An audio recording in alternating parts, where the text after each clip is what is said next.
Hello दोस्तों, स्वागत है आपका इस वीडियो में। और आज के इस वीडियो में हम करेंगे कक्षा 9 का प्रश्नावली 7.3 के प्रश्न 2 और 3 को। तो चलिए हम स्टार्ट करते हैं। दोस्तों, इससे पहले मैंने प्रश्न 1 का हल भी करा दिया है। अगर आपने वो वीडियो अभी तक नहीं देखे हैं तो इस वीडियो के लास्ट में एंड स्क्रीन में आपको वो वीडियो दिख जाएगी, वहां क्लिक करके आप देख सकते हैं। तो देखिए प्रश्न नंबर 2 हमें क्या दिया गया है कि एडी एक समद्विबाहु त्रिभुज एबीसी का एक शीर्ष लंब है जिसमें एबी बराबर एसी है। दर्शाइए कि इसमें दो भाग दिए गए हैं। पहला हमें एडी रेखाखंड बीसी को समद्विभाजित करता है और दूसरा एडी कोण ए को समद्विभाजित करता है। ये दोनों हमें सिद्ध करनी है, ठीक है। तो चलिए पहले हम इसकी आकृति बना लेते हैं। हमें कहा गया है इसमें कि एबीसी जो है वो एक समद्विबाहु त्रिभुज है। तो यहाँ पर हम एक समद्विबाहु त्रिभुज की रचना कर लेते हैं कुछ इस प्रकार से, ठीक है। तो ये हमारा हो जाएगा, इसका नाम दे देते हैं ए बी सी। और इसमें आगे कहा गया है कि एडी जो है वो इसका एक शीर्ष लंब है।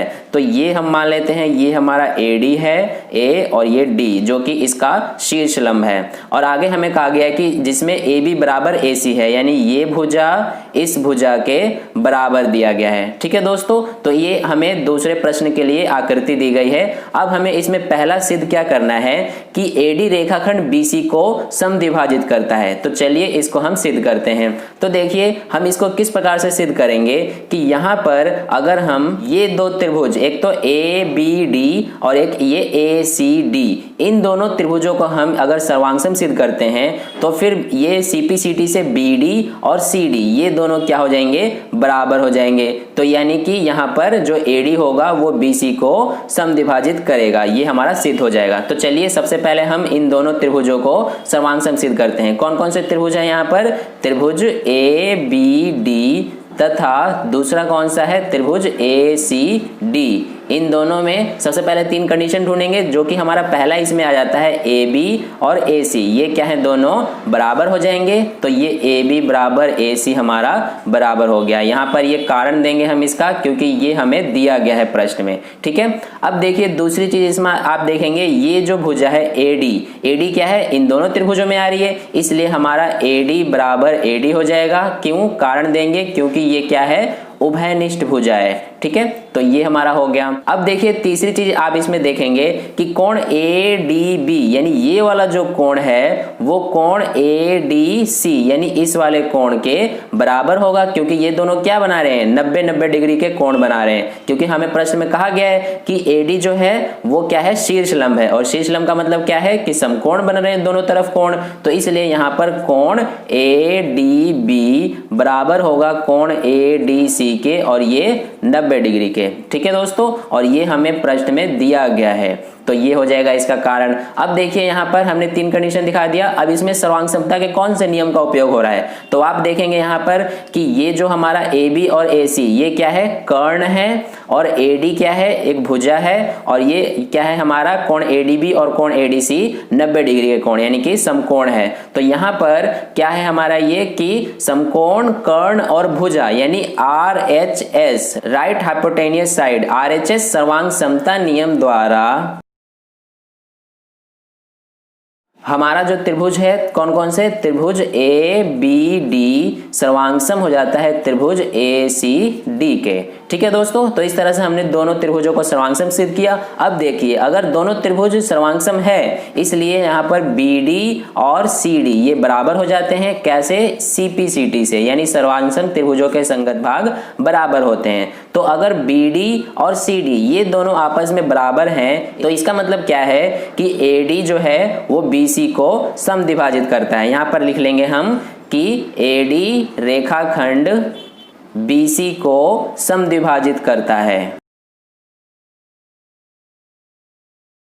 ठीक है दोस्तों। तो इस तरह से जो है हमारा इसका पहला भाग हल हुआ। अब देखिए दूसरे भाग में हमसे क्या पूछा है कि एडी कोण ए को समद्विभाजित करता है, ये हमें सिद्ध करना है। यानी जो एडी है वो कोण इस कोण को भी क्या कर रहा है, समद्विभाजित कर रहा है, यानी 2 बराबर हिस्सों में बांट रहा है। तो इसको भी अब हम सिद्ध कर सकते हैं आसानी से, क्योंकि देखिए यहाँ पर हमने इन दोनों त्रिभुजों को सर्वांगसम सिद्ध किया है। तो इसलिए कोण ये वाला, इस वाले कोण का क्या नाम होगा, कोण बी ए डी, यानी ये वाला कोण, और कोण सी BAD यानी ये वाला कोण, तो कोण BAD बराबर होगा कोण CAD के, कैसे?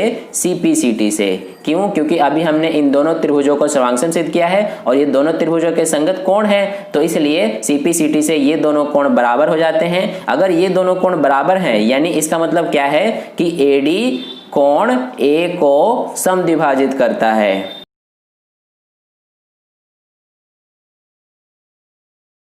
ठीक है दोस्तों, तो इस तरह से जो है हमारा इसका दूसरा भाग हल हुआ। अब आप वीडियो को पॉज करके इसको अपने नोटबुक में सेम ऐसे ही नोट कर सकते हैं। और चलिए अब हम प्रश्न नंबर 3 का हल करते हैं। तो दोस्तों प्रश्न संख्या 3 में हमसे क्या कहा गया है कि एक त्रिभुज ABC की दो भुजाएं AB और BC तथा माध्यिका AM क्रमशः एक दूसरे त्रिभुज की भुजाओं PQ और QR तथा माध्यिका PN के बराबर है। दर्शाइए कि इसमें भी हमें दो भाग सिद्ध करने हैं। पहला, त्रिभुज ABM सर्वांगसम है त्रिभुज PQN के, और दूसरा त्रिभुज ABC सर्वांगसम है त्रिभुज PQR के। तो दोस्तों प्रश्न संख्या 3 के लिए हमें ये आकृति दी गई है। दो त्रिभुज इसमें हमें दिए गए हैं, एक तो त्रिभुज ABC और दूसरा PQR। तो इसमें हमें कहा गया है कि जो पहली त्रिभुज है ABC, इसमें जो भुजा AB है वो दूसरे त्रिभुज PQR के भुजा PQ के बराबर है, यानी AB और PQ ये दोनों क्या हैं? बराबर है। और दूसरा इसमें हमें कहा गया है कि जो ये BC है वो इस QR के बराबर है, और तीसरा इसमें AM इस PN के बराबर है। ठीक है दोस्तों, तो ये हमें दिया गया है और हमें इसमें पहला इसमें ABM सर्वांगसम है त्रिभुज PQN के, ये हमें सिद्ध करनी है। यानी कि जो ये ABM है ये छोटा वाला त्रिभुज ये इस PQN के सर्वांगसम है, ये हमें सिद्ध करना है। तो चलिए इसको अब हम सिद्ध कर लेते हैं। और सबसे पहले हम यहाँ पर क्या करेंगे कि देखिए हमें कहा गया है कि जो ये BC है वो इस QR के बराबर है। तो हम क्या करेंगे सबसे पहले कि इस BM और QN इन दोनों को पहले हम बराबर करेंगे। तो यहाँ पर हम लिख लेते हैं त्रिभुज ABC तथा त्रिभुज PQR में। तो यहाँ पर आप देखेंगे कि जो BC है वो बराबर है QR के। कारण देंगे हम यहाँ पर क्योंकि ये हमें दिया गया है। ठीक है, तो इस तरह से ये हुआ। अब BC और QR ये क्या है? आपस में बराबर हैं, तो इनके ये आधे जो हैं वो भी बराबर होंगे। यानी कि अगर हम इन दोनों का आधा करें यानी BC का आधा हाफ ऑफ BC बराबर होगा हाफ ऑफ QR के। ठीक है, तो इस तरह से ये हुआ।